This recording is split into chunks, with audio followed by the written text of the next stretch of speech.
Hey business owners, do you feel like you're scattered every single day? Do you just hop from one activity to another, not sure if you're actually making any progress? This is common in entrepreneurship. And instead of beating ourselves up, let's just learn how to get some more focus in our lives. Hi, I'm Jennifer Drago, and at Peak to Profit, we help entrepreneurs and small businesses gain laser-focused clarity on their most important business strategy and goals so that they can propel their business forward. And from there, they need to execute, which is why focus is very important. So let's get started.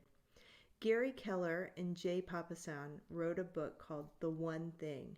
Now, Gary Keller is very famous from Keller Williams Realty. And obviously, when you see someone who is very successful in business, they have to have really good strategy, focus, accountability, on their execution in order to drive their businesses forward in that way. The key principle of this book is go small. Narrow your focus on the things that are most important and avoid other activities and other things to focus. Maintain that narrow focus on your business. And that recognizes that not all tasks matter equally. So there has to be some prioritization of the work that we do. I made a video about the Pareto principle in small business. I'm going to link it here, but then also in the show notes below. The Pareto principle says that if you take 20% of your efforts and they're focused on the activities that are most important, they will bring about 80% of your results. As small business owners, we are so stretched for time. If we can just take 20% of our time and focus it on the one thing that will propel our business forward, or on our strategic goals for the year, which also would be very limited in number, that we can see amazing results at the end of that annual period. It's essentially what Keller and Papasan are saying. Extraordinary results are determined directly by how narrow you can make your focus.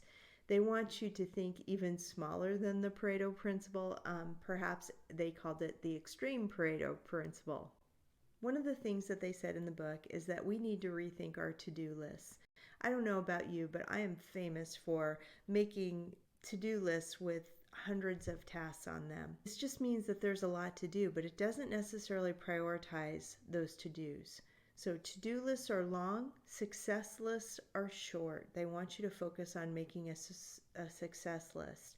One pulls you in all directions, the other aims you in a specific direction. They say if your to-do list contains everything, it's probably taking you everywhere but where you really want to go. So there again is the first place we can put our focus.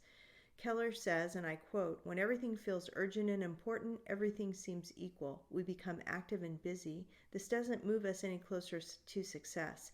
Activity is often unrelated to productivity, and busyness rarely takes care of business." I love that quote.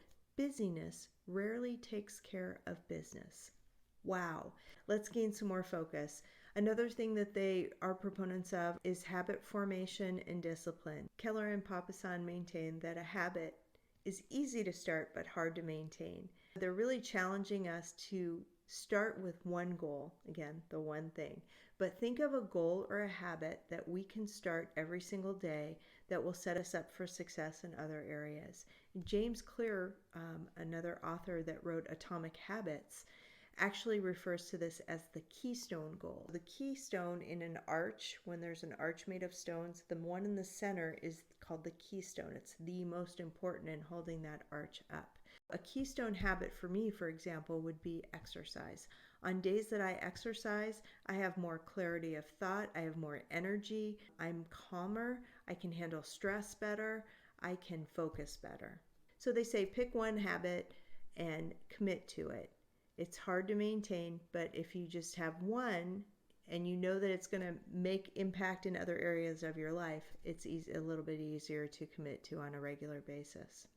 Another aspect of the book is about goal setting. And so they like to take your strategic goals and bring that from an annual goal to a quarterly goal, to a weekly goal, to a daily goal. We share a little bit about this in a video on simple strategic planning and how to take annual goals and break them into quarters and then weeks. There's 13 weeks in a quarter. So that makes it pretty simple when you have a big goal to chunk it into smaller chunks. They really want to see your daily work also focused on the most important thing to propel your business that you're working on at that time. And so they say, bring it into the now. Focus on it every single day. I like to focus on time blocking our strategic work into 4 to 8 hour blocks per week.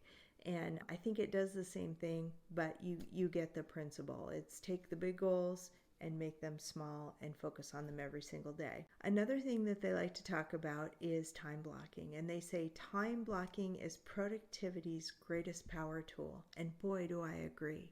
So in our lives today, we're challenged with too much information coming at us from every angle. And it's our job to screen it and shut it out when it's time to work. And so that's what time blocking does. Time blocking basically just means taking your calendar for the day and taking blocks of time that you're going to work on important tasks. I like to block activities into 30 or 60-minute tasks, and then I can focus. Sometimes I even use the Pomodoro method, which is 25 minutes of focus, 5 minutes of break, 25, 5.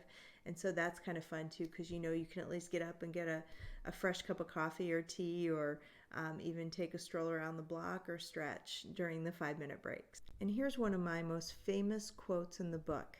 The people who achieve extraordinary results do not achieve them by working more hours. They achieve them by getting more done in the hours they work. And how do they do that? Time blocking. I have a great tool that helps you to be productive during your day. It's called the Daily Blueprint, and you can download it on my website. I'll link to the download below. So I hope you've enjoyed these key takeaways from the One Thing book by Keller and Jay Papasan. It's a great read, so when you have time, pick it up and definitely read it. But these things all apply also to everything we do in business strategy. And so I thought it was really important to share this, especially going into the new year, knowing that you're all going to be working on your strategic plans and executing on those strategic plans. Thanks so much, and we'll see you soon.